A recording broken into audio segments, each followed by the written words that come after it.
For more Microsoft Webcasts, go to microsoft.com/webcasts.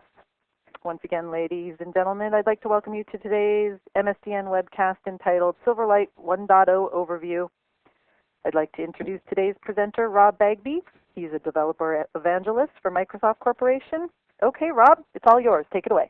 Thank you so much, Leslie. I really appreciate that. And welcome, everybody. Good morning, if it is indeed morning in your time zone. If not, good afternoon or good evening, even. We are going to be talking about Silverlight 1.0 today, which is the first version of Silverlight that's going to be released a little bit later this summer, which exposes a JavaScript API. So we're going to spend most of our time. We'll start off with a brief overview of Silverlight, kind of from the 50,000-foot view. Then we'll do kind of the typical Silverlight XAML demo and wiring up an event handler. But the focus of this is going to be on how to exploit Silverlight with the JavaScript interface or the JavaScript API. And so that's kind of the level set of what we want to accomplish today. So let's take a quick look at our agenda. So the first thing we're going to do is just kind of the version 1.0 overview of JavaScript. Then we'll kind of break into a brief discussion on XAML and transformations and animations, because as it turns out, when you're working with Silverlight, you're typically going from a designer perspective. You'll typically be using some of our design tools like Blend and right now Blend 2 in its preview mode. To do the design, you'll build out transformations and animations, and as a developer, a lot of what you're going to find yourself doing is calling those transformations and firing off those animations.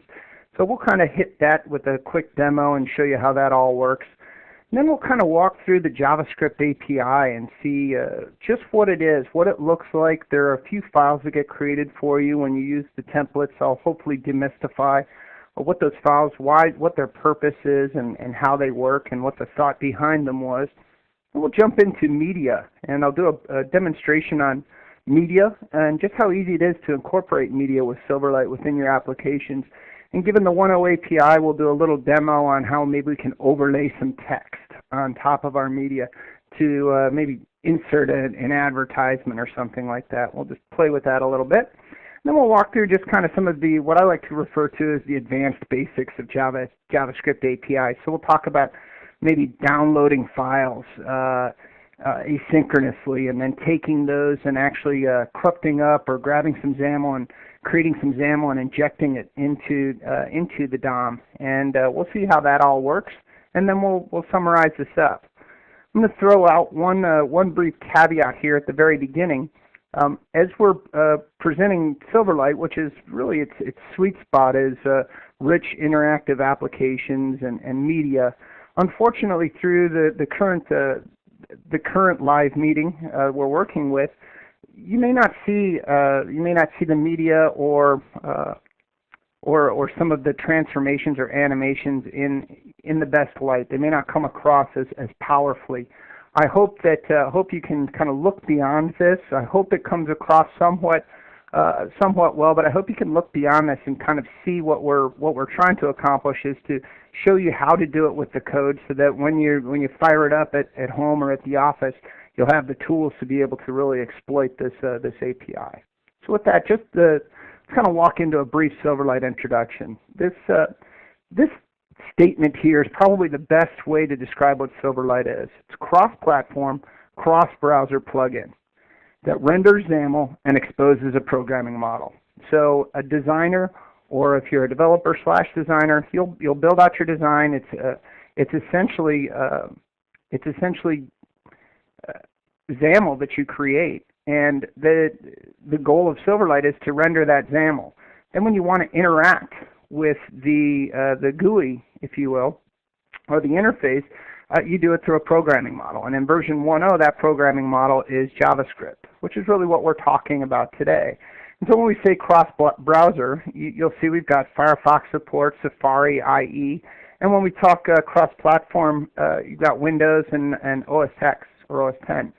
So we service an enormous percentage of the browsers as well as platforms that are out there today on running clients. And so that's the power of Silverlight. we have this broad reach, but we give you the ability to easily build out these rich interactive applications. So the features and benefits, I kind of briefly talked about these. One is it cross-browser, cross-platform user experience. So you know that you're going to have a broad reach to your customers. The programming model is very flexible, and so it gives you the ability to essentially communicate into the Silverlight plugin. In this case, we'll be talking about JavaScript version 1.1 coming out. The API is .NET API. Efficient, lower cost and delivery of media. I'll show you a great example of just how simple it is to incorporate media. If you want to see more, I did an overview webcast a week ago where I showed how to use Media Encoder to actually push out an entire skin. It builds out the XAML and JavaScript for you to build a really nicely skinned media application. And you can find a link to that out on robbagby.com. And then connected to web servers, and services. We have the ability to communicate to other services. In this version, we can use Ajax to make our calls down to web services. We really run on any web server, so it's a very flexible infrastructure. So let's kind of touch on XAML, transformations, and animations. So XAML stands for Extensible Application Markup Language, and it's not just a UI representation language. Essentially, it's also being used in Windows Workflow Foundation. It's in WPF as well as in Silverlight. In fact, Silverlight is kind of a scaled back version of what you see in WPF, where we really have pulled out the 3D rendering and we're limited to 2D from the browser side. But one of the main benefits of XAML is gives you a very compact representation of your interface in this case, so that it also exposes out to you so you can, as a human, it's human readable, makes it very easy for us to see. It also gives us this great tooling support. So I can have not only Visual Studio that may render XAML, but I may also use other tools that are slated for designers like Expression Blend in our case, or any other third-party applications. As long as they emit XAML, we have the ability to all work together. And one of the great stories we talk about with XAML and Silverlight is this kind of a designer and developer workflow, where a designer will build out the interface. It gets rendered in XAML, pass that off over to the developer. The developer then consumes the exact XAML that the designer developed and builds in all of the business logic. And so it makes it for a very simple handoff, whereas in the past it was kind of a painful process where designers may create images, then they hand it over to the developer, who then may take that and try and turn it into HTML, and you get this kind of warped view of what the original intent was. That's not the case in XAML, and as we see a little bit later, we've taken the designer developer workflow even a step further.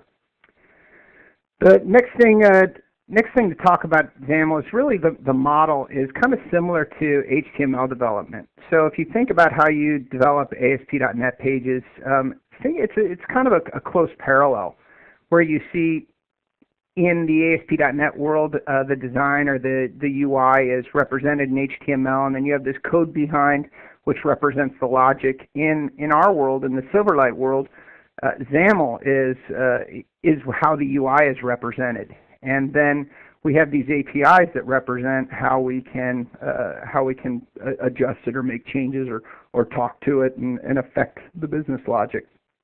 And in this case, in the case of 1.0, that API is JavaScript, and that kind of acts like your code behind. And we'll talk about this in a little bit more detail in the first demo.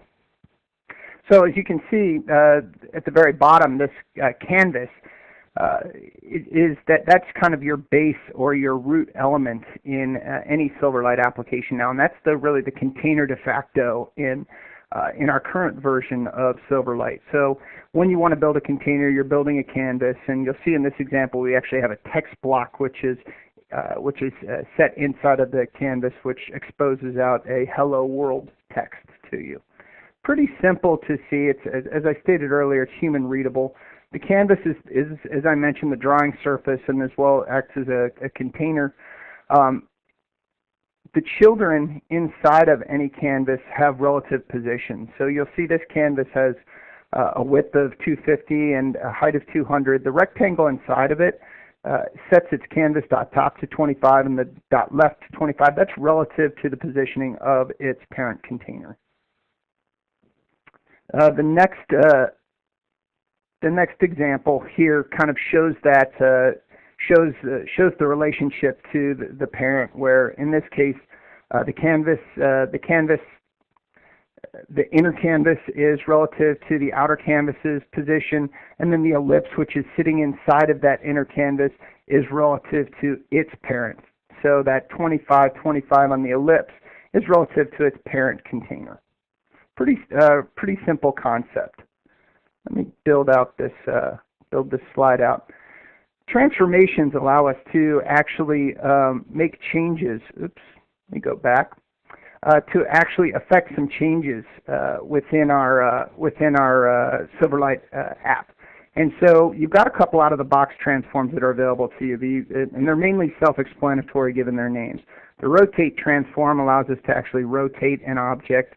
Scale transform allows us to change the sizing of an object to make it larger or smaller.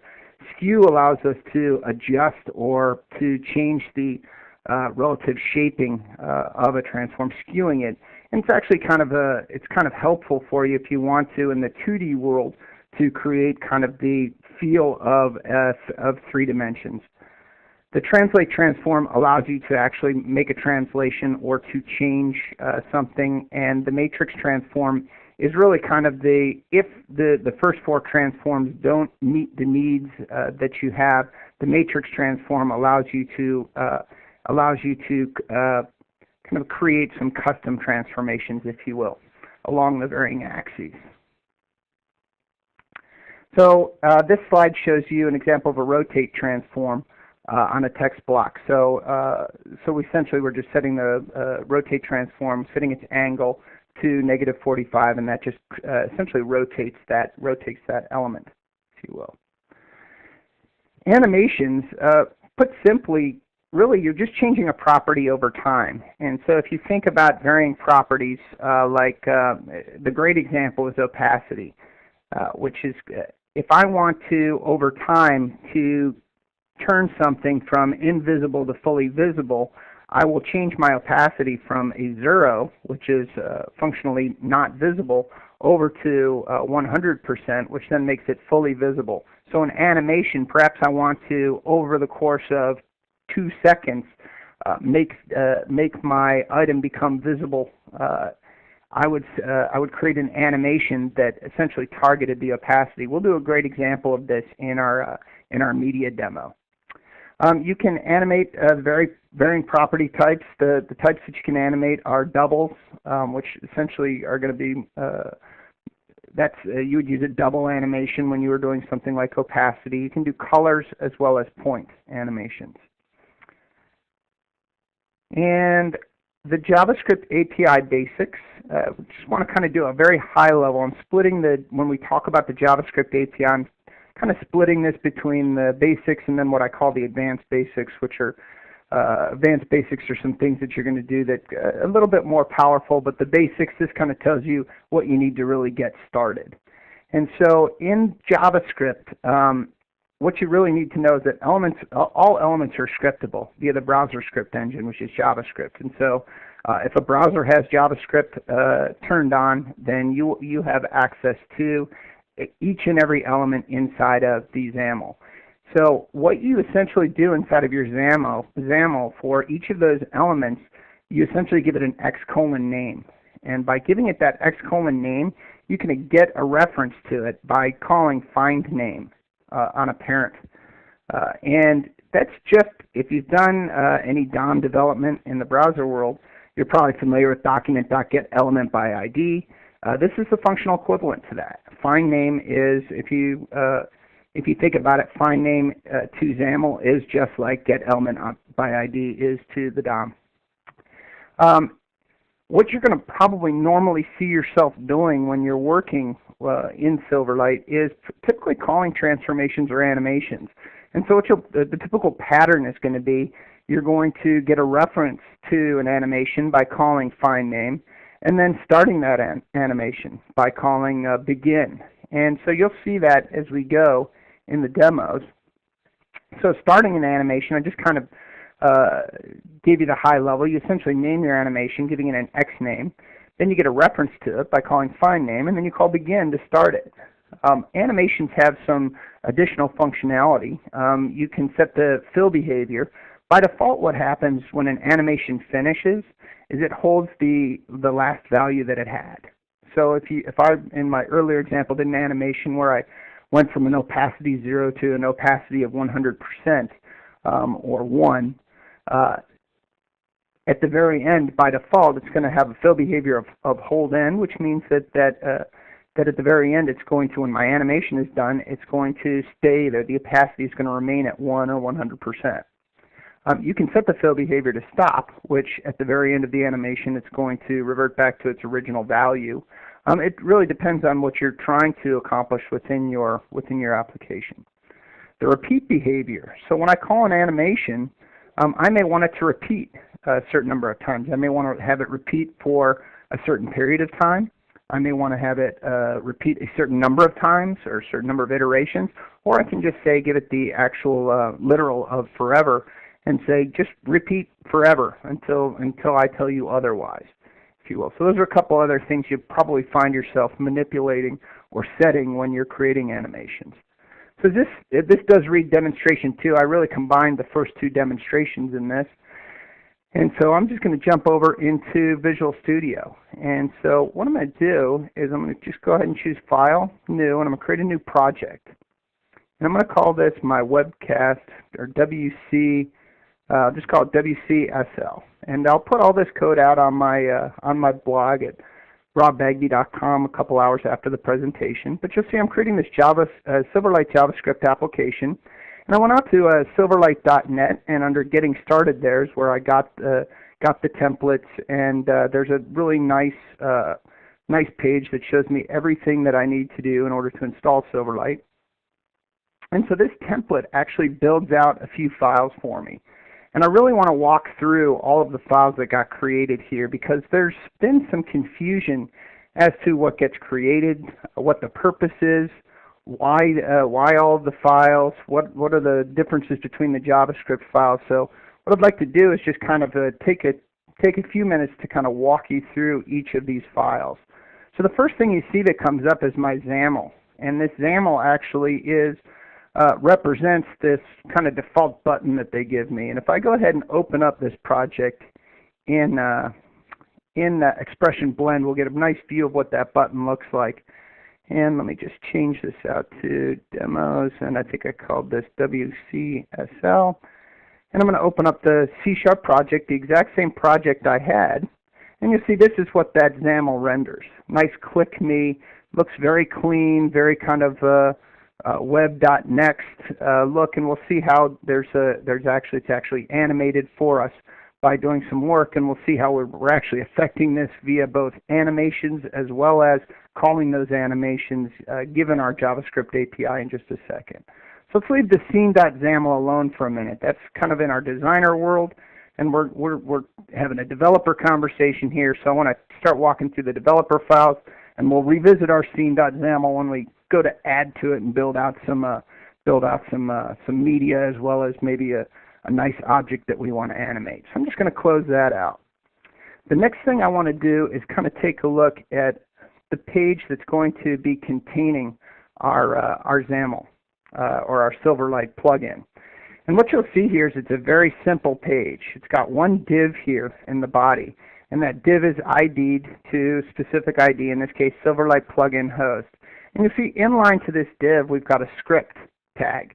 And in that script element, what we're doing is we're actually calling a JavaScript function called create Silverlight.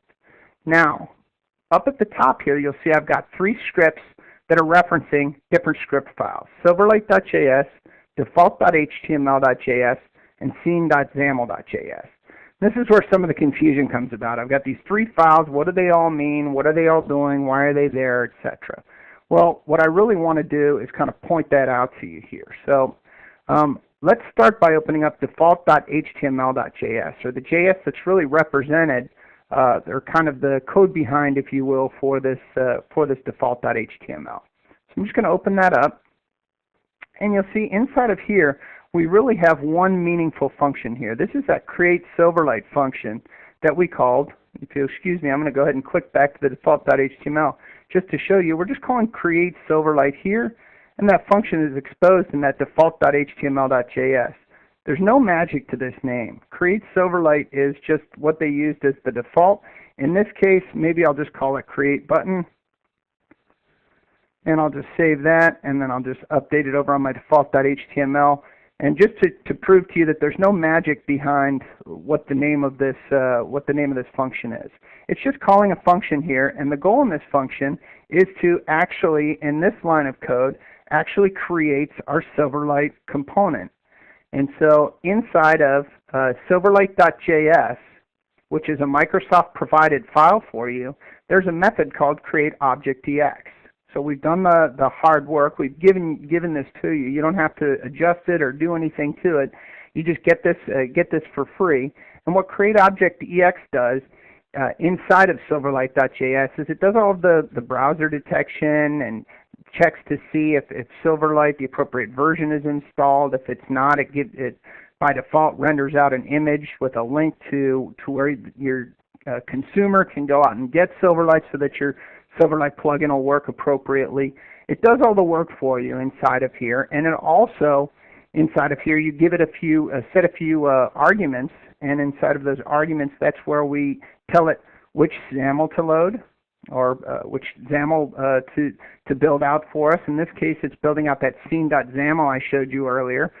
This parent element essentially is a pointer to the control host, or the HTML element that acts as the parent or container for my new Silverlight plugin or Silverlight control. So here's my Silverlight plugin host. If I go back to the default.html, it's just pointing out to this div. And so I'm actually passing a reference, and to createObjectEx, passing a reference to that div. Then I have the ability to create an identifier for my component, and then in here is where I'm setting some properties for my component. And here I'm setting its width and height to 400 and 400. I'm going to go ahead and change this to 800 by 600. And down here I have the ability to wire up some event handlers. And so you'll see I've got this onload event, and in this case I'm wiring up an event handler to onload. So when my Silverlight component is created, the onload event is going to fire, and this event handler is going to handle that load event. And so this is where we start kind of bridging that gap between the Silverlight UI and the API, which in our case, in the case of 1.0, is JavaScript. So this is where we're wiring up a JavaScript function to handle the load event that's fired by my Silverlight component. And so if we take a look, this is where it starts getting a little confusing. At the very top of my method here, you'll see I'm calling var_scene equals new WCSL.scene. So I'm creating this new JavaScript object. And that JavaScript object here is what essentially houses the function or my event handler. So I'm essentially wiring up to my onload, I'm wiring up this scene.handleLoad or the handleLoad function in my JavaScript component, in my JavaScript function or object. So what I want to do now is kind of show you this WCSL.scene. And so that actually is inside of our scene.xaml.js file. So I'm going to open this up, and this will make sense in just a second once we explain it. So when I open up the scene.xaml.js, let me go to full screen here so we can see this a little bit more clearly. What you'll see here is I've created this JavaScript object, and we're using a specific pattern here known as the prototype pattern in JavaScript. So JavaScript doesn't really have the concept of classes. The ASP.NET Ajax builds this concept into the language for you, if you will, or gives you this kind of class functionality. But JavaScript itself doesn't have classes. What they essentially have is what's known as the prototype model. And so what you'll see here is right here I'm actually creating this what's known as a constructor function. And this constructor function looks a lot like a constructor in .NET. This is the place where you would set or create any of your instance level variables, and you can actually pass arguments into it just like you can in any constructor in .NET. What you need to understand about the prototype model is that every function in JavaScript has a prototype object, and you can reference a prototype object by calling .prototype. So you'll see I've created this object, excuse me for that. You'll see I've created this object called wcsl.scene, and wcsl.scene, or I've created this component here, and I'm actually getting a reference to this prototype by calling .prototype. And inside of the prototype is where you put all of your non-instance level members. So as I stated earlier, in your constructor function, you essentially set all of your instance level things like fields where you would normally store any instance level data. And in your prototype, this is where you do things that are non-instance oriented, like event handlers and methods and your property getters and setters. Well, this makes sense. And so inside of here, it makes sense that what we would have is our function that we're going to, that's going to act as our event handler, or that handle load. So if we go back to our default.html.js, really we can see the one and sole purpose of this file is to just create our Silverlight component and wire up an event handler. So it creates the Silverlight component, says what XAML to load, and then on load, go ahead and fire the handle load function that exists inside of my wcsl.scene JavaScript component. And so inside of here, that's the handle load. So we're now into that JavaScript API. And what you'll see that we're doing inside of here is we're actually wiring up a bunch of other event handlers to other portions of our Silverlight component. And so we've actually wired up an event handler to the mouse enter event, to the mouse left button down, mouse left button up, etc. And if we go ahead and run this application,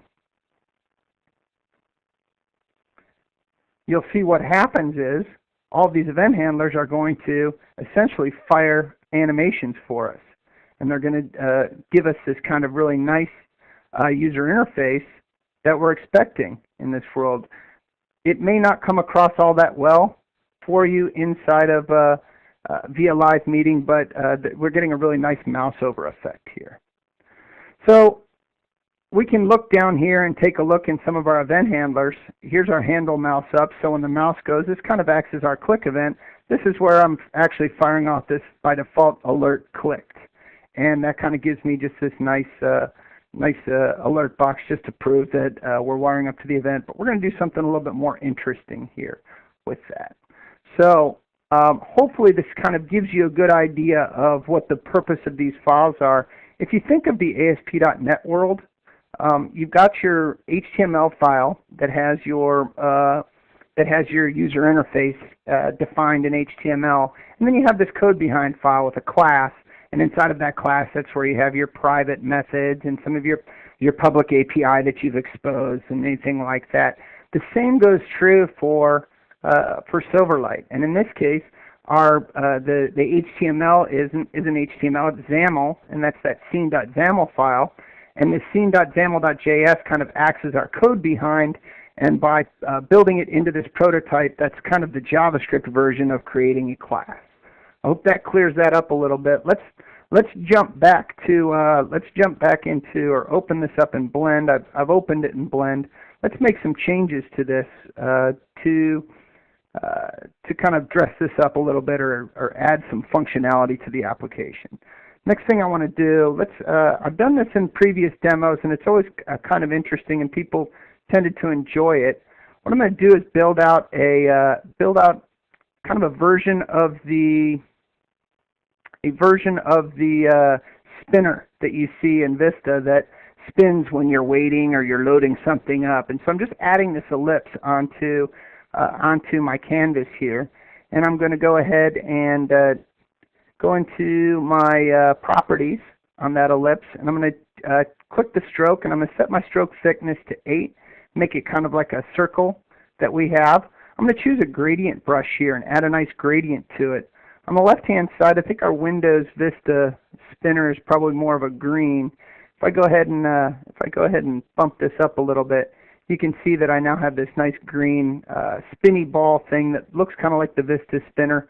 And so let me actually go ahead and make that spin. And by doing that, I'm going to build an animation that I kind of discussed to you. And so I'm over here on my Objects and Timeline. Let me bring that back up. And on my Objects and Timeline, I'm just going to go ahead and choose to add a new animation. And I'm going to call this, we'll just call it Rotate. And I'm not going to create it as a resource. If I create it as a resource, it makes it programmable for me. I'm just going to leave it here, meaning I can get a reference to it. It'll create that X name. I can get a reference to it, and then I can call begin to start it. If I don't do that, it automatically gets set to on load will run. So that's kind of what I want to do. Let me move this over here. And so by adding an animation, essentially I'm going to change a property over time. And so what I'm going to do is, over the period of 2 seconds, what I'm going to do is I'm going to tell this thing I want it to spin over 2 times over the period of 2 seconds. So if I run this thing, hopefully you can get a feel for, maybe if I bump up the screen a little bit, it'll come across a little bit better in live meeting. But if you see it, we get a nice rotation on my object. And so that's great. I'm going to go ahead and save all of this. And I'm going to go ahead and just fire the application off. And I can fire it off from Blend as well. And you'll see that it's rotating. But hopefully what you see through live meeting is that it just rotated twice. And so that's where I want to go ahead and change that repeat behavior so that it rotates until it's done, or until really forever. In this case, I want it to rotate. So I'm just going to go into the XAML view here, and inside of my XAML on my storyboard, I'm just going to set its rotate behavior, or its repeat behavior, to forever.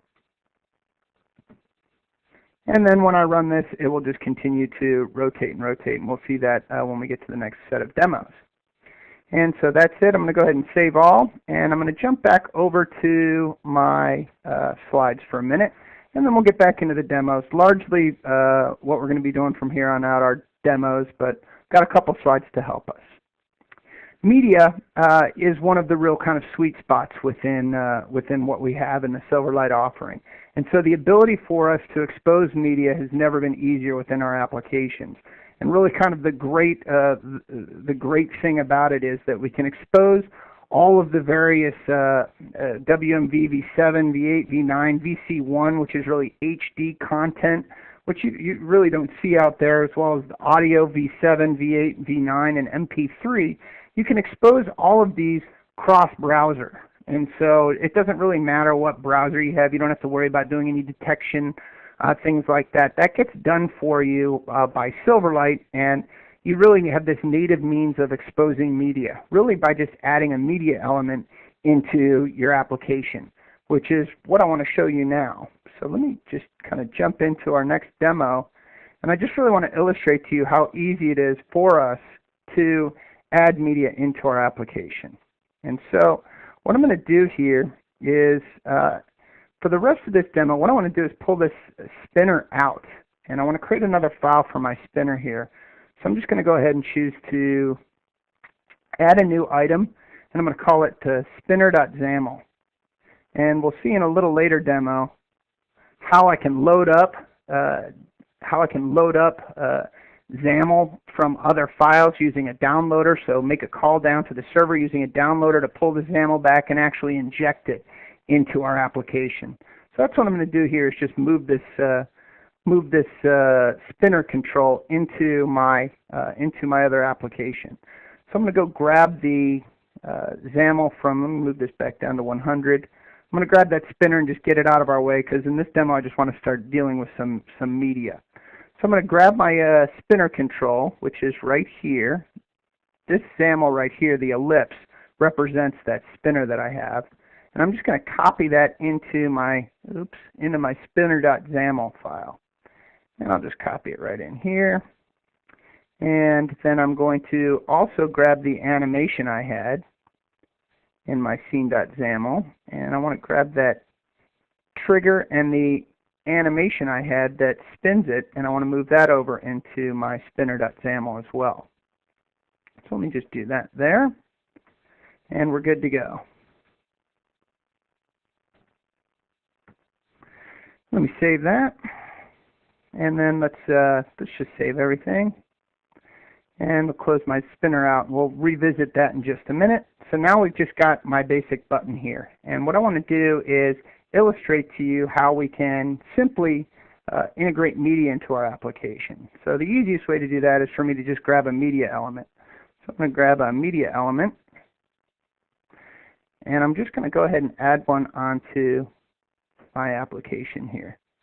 And I want to set this thing to a certain height. I'll do width of 320, and we'll do a height of maybe 180.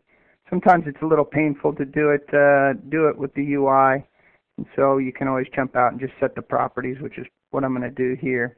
So I'm going to go ahead and set the width to 320 and the height to 180. And so I've got my media element there. Now I want to tie this media element into, I actually want to add, in our case, a video to it. So I actually happen to have a video that I've already encoded using Expression Media Encoder. I'm just going to drag this video into my project. And so I've got this video called robotica _ 256.wmv. And inside of my media element, all I really need to do is set its source. And so I'm going to go down to it and set its source to robotica 256.wmv. Now if I do nothing else, and I just save this and run my application, that's all I need to do in order to integrate media into my application. Now I have the sound turned off on my machine just so that I don't hear myself talking through the interface, but this is a nice, rich media experience that is really, it was one line of code in order to do that. As I stated earlier, you can get this really nice, fully functional media player skin if you use Expression Media, and there's a great demo of that in a webcast I did last week, but this shows you really kind of the simplicity of what we're doing. But we're talking about the JavaScript API, so what I really want to do is show you how we can maybe overlay some text onto this video so that maybe if you wanted to inject an ad onto your videos or something like that, have it pop up, we could do something kind of cool like that. So let's do that right now. So let me just close this out. We'll hide this. And what I'm going to do here, let me just jump over to the XAML real quick and just check a couple things. And Canvas, okay. And my media element. And okay. So now what I want to do is I want to add in my text that I'm going to overlay onto my video. So I'm going to go ahead and create it, or grab a text block. I'm just going to go ahead and create my text block. And as I stated earlier, sometimes it's painful to work with just dragging and dropping. So I'm just going to set its height. Let's see, appearance. That's set its height and width here. Properties, let me just get a reference to this guy. Click on my text box, set its appearance, and I'm just going to, or its layout, excuse me, I'm going to set its width to 200 and its height to 44.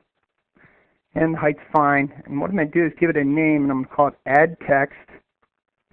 And that's fine. And then, that's fine. I'm going to set its z index to 1 because I'm going to give this guy maybe have him sitting on top of a rectangle because I want to show you how you can essentially affect the z order of varying elements as well. So I'm going to grab a rectangle here. Oops. Let me just Control Z that. I'm going to grab a rectangle and I'm going to paint a rectangle. I'm going to give my rectangle the exact same dimensions that my text box had. So I'm going to have 244. And its default z order is 0. And so when I grab my text block, I'm going to push it directly on top of my rectangle here. So you see now on the left-hand side, you see I have these two objects. My text block clearly has a higher z-index, so it's going to show up on top of my text on my background. This could have just as easily held any information or a gradient or something else. What I'm going to do here is I'm going to, well, let me just name my rectangle as well so I could get a reference to that if I want to. Okay. And then what I'm going to do is I want to group the two of these guys into a canvas, which means I'm just going to give them a canvas container. And so now the two of these are actually have an encompassing container, which is a canvas in this case. In our canvas, I'm going to give that a name called AD canvas. And this is kind of a nice technique. Now when I move around my canvas, I'm moving around all of the components that are underneath them. It's a great way of grouping these, and so I can affect them as a whole or as a group, if you will. And we'll see how we're going to do this, or how we're going to take advantage of this in just a second.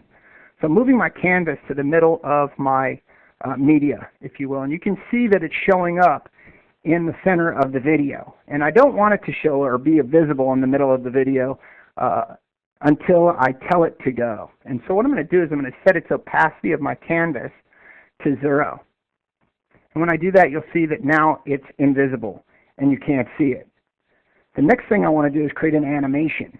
And that animation is going to allow us to essentially, over a period of time, set that opacity from 0 to maybe 70% for a little while, and then I'll move it back down to 0, and it'll give us this nice kind of, the ad is popping up and then going away effect. And it's a great way for me to have these pop-up ads, if you will. So I'm going to create my animation just like we did before, and I'm going to call my animation show ad. And this time I am going to create it as a resource. So I'm going to check this create as a resource button, and you'll see now I have this nice view where I can go ahead and see my timeline. I'm going to scoot this over so you can see it. So here at 0, my opacity is 0. So I'm going to drag this over to 1, and I'm going to add a keyframe here. And at that point, I'm going to set its opacity to maybe 70. Okay? Now, over at 2, I want it to stay at 70%. So I'm going to leave it there. I'm going to add a keyframe there. And then over at 3, I want it to go back down to 0. And so I'm going to set this down to 0. And we should be good to go. So if I move this, you'll see at 2 seconds it's visible, 1 second it's visible, and then back down it's invisible. Hopefully you can see that over live meeting, but you get this nice kind of play-in effect as the animation runs, and then it goes back out. So I have this nice ability now to overlay this text and to add these ads, if you will, dynamically as we go. So I've got that all built from a designer perspective. Granted, I'm not a designer, so it may not be the best looking thing you've ever seen, but you get the idea for the functionality. Now I'm going to jump over to my Visual Studio, and all those changes now are reflected inside of Visual Studio. And so now what I need to do is actually call that and actually get a reference to that, get a reference to my animation, and then call begin on it, just like we kind of discussed earlier. So let's do that. I'm going to do that in my scene.xaml.js. If you remember, stated this is really kind of our code behind file, if you will. And so this gives us the ability to, this is where we'll have our event handlers and things like that. So inside of here, what I'm going to do is I've got a nice code snippet that I can use to show my ad, and I'll kind of show you that there's really no magic here. All we're doing here is calling find name on that text, the text element that I had. In fact, I can show you what that text element was in XAML here. You'll see down in here I had my text block, which had a name of AD text. Oops. And so all I'm doing is getting a reference to that text element, and then I'm setting its text to whatever text I pass. And then here's where I'm getting a reference to my animation, and I'm calling begin. So all I need to do is call show ad inside of my handle mouse up. I'll erase where we were doing the alert, and I'll just call show ad, and I'll pass it to sender, as well as maybe eat at Joe's. I think there's apostrophe in there. And so now, if I go ahead and run this up, we'll see when I click the button, you'll see the video is going to start playing. Oops, I missed a, looks like I missed a paren. Let me save that. And when I run this up, you'll see the video is going to start playing by default. And you can see the video playing, hopefully even through the interface. When I click on the button, let's see, we got a, I need to call this .show ad, excuse me. So called this .show ad. And now when I run this up, when we click the button, that my ad will start to appear. This is, normally you might have something else that's going to fire this off, but in this case, we get this nice advertisement overlaying into our media. The goal here was just to really show you just how simple it is to really integrate. Via the API, we can integrate anything into our videos. We can really do whatever we want to do. The power is there for us, and it's really quite simple to do.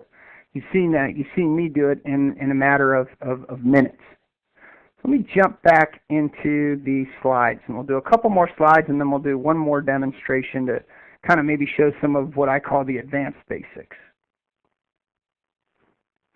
So the next goal on the agenda is the advanced basics, and really these are things that you're probably going to find yourself doing. If you want to dynamically add things into this kind of Silverlight DOM, you're going to end up using Create from XAML. And so you can either cruft up your XAML yourself, just by concatenation or using an XML DOM or whatever means, or you can actually go ahead and use an HTTP downloader and actually bring back XAML that exists either in a XAML file or actually even packaged inside of a zip file.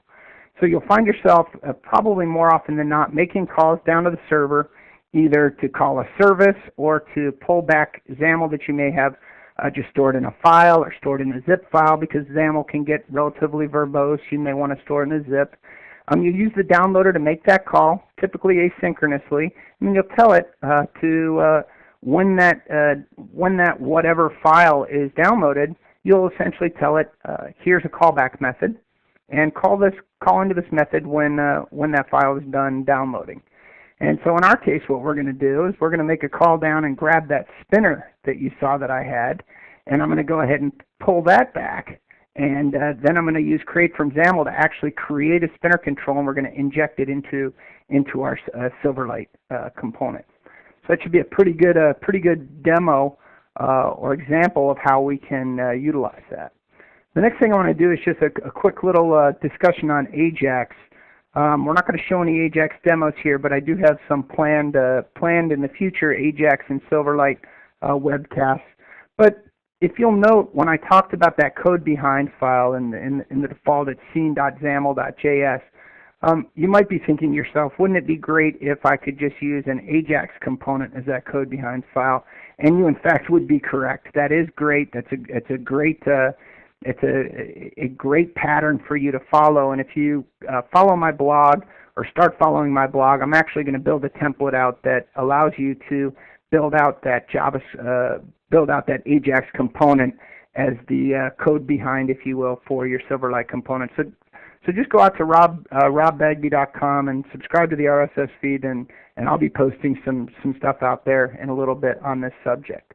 The other thing that you need to be aware of from an Ajax perspective is that that's the means by which you're going to make calls down to the server. And so if you want to make calls down to web services, you'll use Ajax to do that. There are actually libraries in sys.net and Ajax to allow you to do that. And I have a bunch of webcasts that I've done in the past. There are links to them out on robbagby.com, and you can find those, including how to call services using Ajax.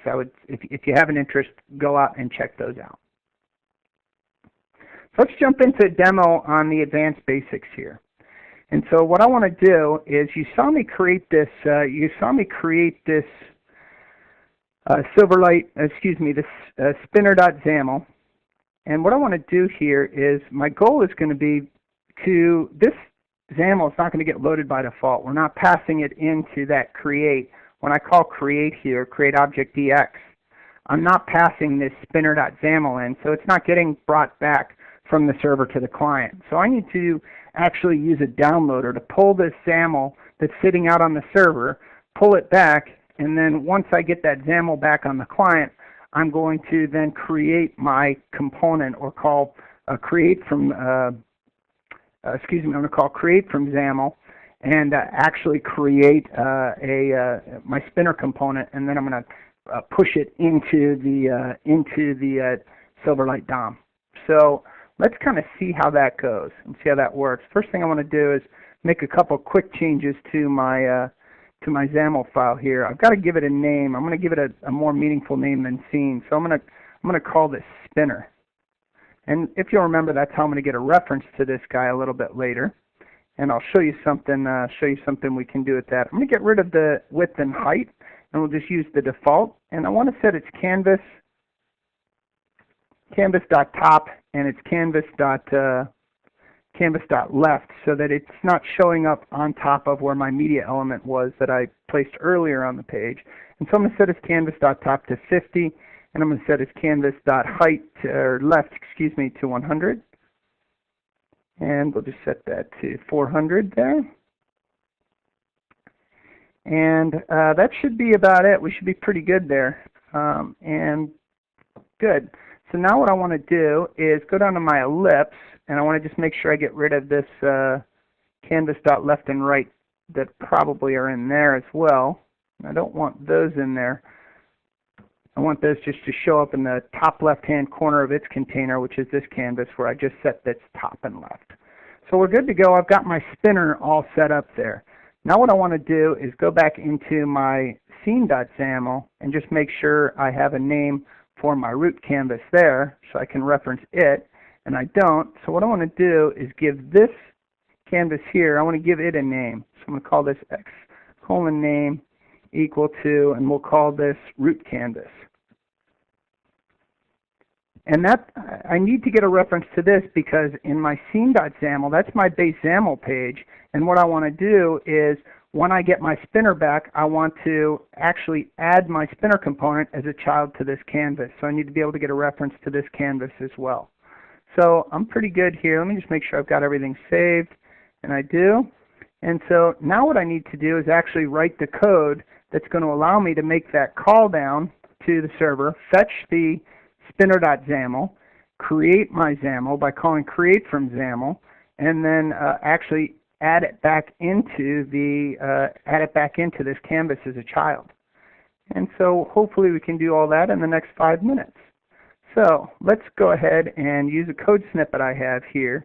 The first one is I want to have inside of my handle mouse up. I'm going to hide this. We're not going to use that show ad functionality anymore. And what I want to do is just throw in some code to actually call the downloader component.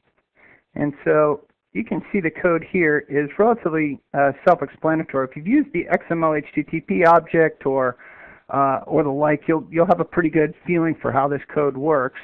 See, the first thing we do is get a reference to our Silverlight plugin by calling sender.getHost. Then we call plugin.createObject and create our downloader component. We get a reference back to that in this variable called downloader. We then wire up an event handler. So we're calling asynchronously to do the download, and so when we're done or when we're completed with the download, I want to fire the onCompleted function in JavaScript. Then we're just going to tell it, all right, use a get and get this spinner.xaml, and then I'm just going to tell it to execute, call send.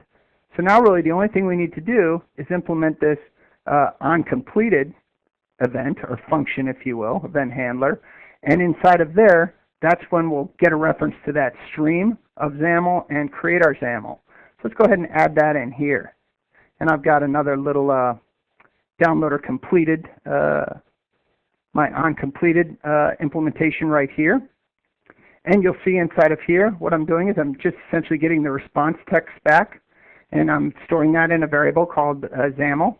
Again, I'm creating a host, or getting a reference to my Silverlight host, and or my Silverlight plugin, and then I'm calling plugin.content.create from XAML, and so I'm actually taking that string of XAML I had and calling create from XAML, And I'm getting back this spinner component, and then I'm getting a reference to that root canvas that I showed you earlier that I named root canvas, and I'm just adding it into its children.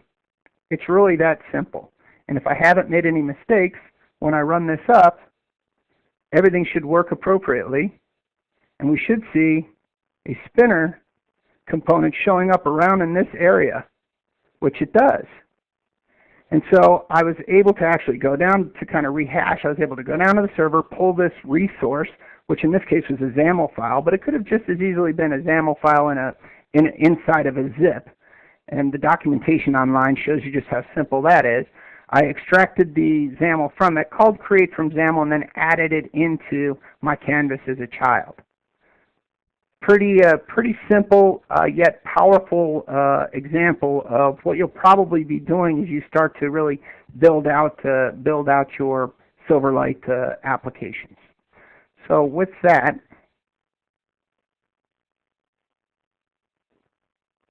let me. Okay, I've got a request from the crowd to view source on the rendering. So let me go ahead and do that. Let me jump back into my sharing slide here, and we'll go into sharing again. I'm going to do a view source on the rendering. So I'm going to do an F5 here.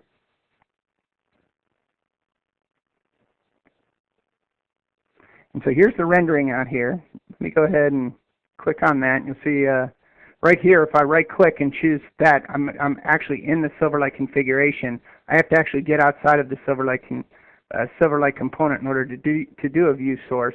And if I do a view source, it looks like this. And so you'll see actually this is my control host, and that's for my Silverlight plugin. Actually, this is the host to that plugin, very similar to how it works inside of Ajax, where you have an HTML element that acts as kind of that HTML host to your component. Inside of here, inside of the DOM, that Silverlight component is actually injected directly inside of the DOM with this as its parent element. So let me close this out, and with that, I'll jump back into the slides.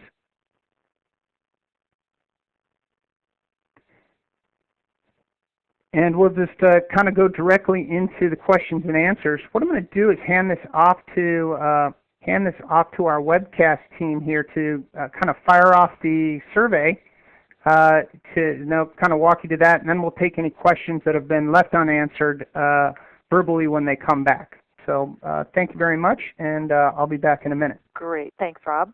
You're welcome. Here is the survey. We would appreciate you taking a few moments to complete it. Just follow the links provided in your interface and take a few moments to complete today's webcast evaluation. Your comments are very valuable to us, and they do ultimately allow us to create better webcasts for you. Again, your feedback is greatly appreciated. And with that, I will just go ahead and hand it right back to Rob for questions.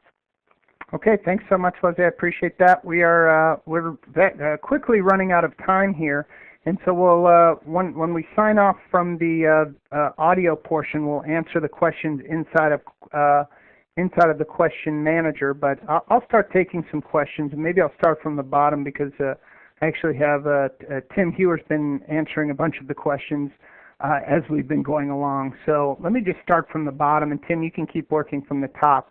The first question was an easy one. I can handle questions like this. What's Rob's blog again? It's robbagby.com. I'm going to post that out to everybody. And that was an easy one. Keep it up with those questions that I can answer. I truly appreciate that. The XAML of SL is a subset of WPF, right? So learning WPF is a good thing to start. It is a subset, and so if you want to attack it from that way, if you're going to end up using both, that's a great way to go, and you're fine in doing that. If you're just going to be using Silverlight, there's probably some complexities in the WPF version that you may not care about, but as a good developer, you should care about it all. So I think that's a pretty good path. So I'm going to go ahead and just mark that as answered. And I'll next question. So having no requirement for media player, you still need to have the proper codecs, correct? No, that's all abstracted away for you inside of the Silverlight plugin. And so I'm going to mark that as answered, and I'm just going to post that out to everybody. Okay, with Silverlight 1.0, can the media object connect to a streaming source? Yes, it can. If you're using like streaming services, it most certainly can. You need to, one thing I'd like to kind of touch on here is that everything you can do pretty much with 1.1, you can do with 1.0. Or what you can do with the .NET version, you can do with 1.0. They're just two different APIs. 1.1 is going to be a superset of 1.0. And so don't think about it, well, I can't do it now, but I'll be able to do it in 1.1. For the most part, everything you can do in 1.1, you should be able to do in 1.0. The only difference are going to be in that time frame, in the later time frames, we'll probably have more controls available to you. But there are a host of controls that are available to you today, and they're exposed via the JavaScript API. So the short answer to your question is yes, you can connect to a streaming source. Next question. Is Silverlight supported by the iPhone browser? To be honest with you, Stratos, I have no idea. I don't know what the iPhone browser is. If you send me an email, or actually I'll just leave that in the queue, and maybe Tim knows the answer to that. But if not, just send me an email to rob.bagby@microsoft.com, and I'll find the answer out for you. Is the designer going to be incorporated into Visual Studio 2008? And so, as you saw, I was working with Visual Studio 2005, which is typically what you'll be using when working with Java in the JavaScript version. You're welcome to use the 2008 in VS 2008 to do that as well. And yes, you will have a designer in there, but it will not be as fully functional as Blend. The goal of Blend is to provide that designer experience. It provides all of the design tools. You'll note it looks a lot different than a lot of the things that we've created in Microsoft in the past. This is really slated for full-on designers. And what you'll see in Visual Studio will probably match pretty closely with what you've seen in other designer environments that we have. So yes, we'll have a designer. Yes, you'll be able to do quite a lot in it, but it's certainly not going to be as fully featured as the Blend designer. And so I'm going to just put that as answered. And let's see. This one, if SL be integrated in Visual Studio 2008. And so the question is Silverlight going to be integrated in the Visual Studio 2008? In the Visual Studio 2008 timeline, what you'll see is Visual Studio 2008 gives you a few things. It's going to give you great JavaScript debugging support.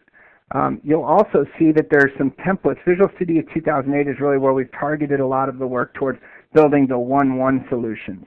Although by the time that Visual Studio 2008 RTMs, Silverlight 1.1 will not be RTM'd or not be out and released.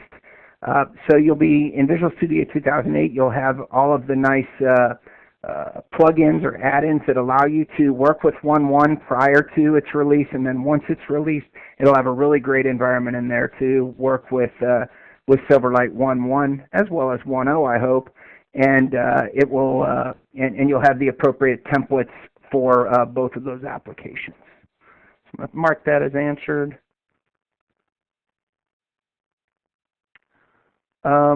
Why would you use Silverlight versus Flash? Ellie, you can send me an email, and I can give you actually a link out for that kind of gives you a pretty good comparison of the reasons why you would want to do that. One of them clearly is going to be the productivity story.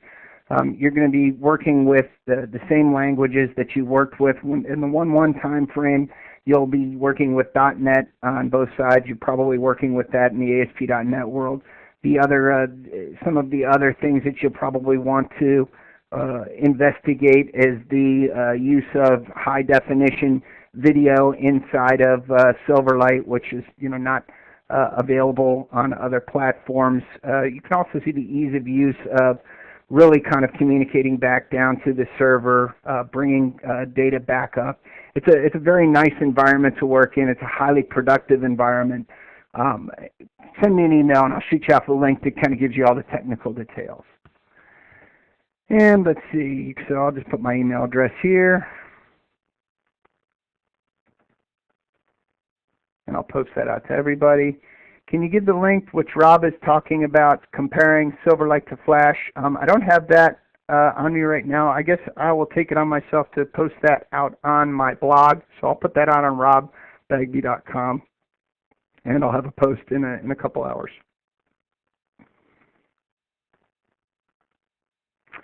And so I'll put that out to everybody.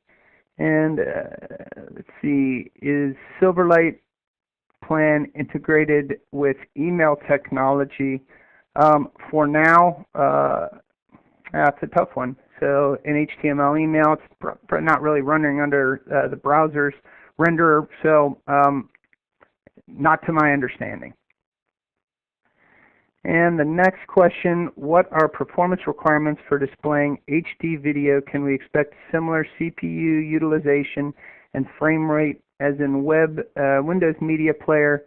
I4, send me an email on that one, and I will, and I can get back to you on that. And I'm going to go ahead and hand off. That's the last question that I've got. Excellent. Thank you. Hand that back off to you. All right. Thanks a lot. I'd like to extend a very special thank you to Rob Bagby for presenting today. Thank you, everyone, for attending today's webcast. Ladies and gentlemen, that does conclude today's MSDN webcast. Thank you for joining us. You may now disconnect from the audio portion of this conference.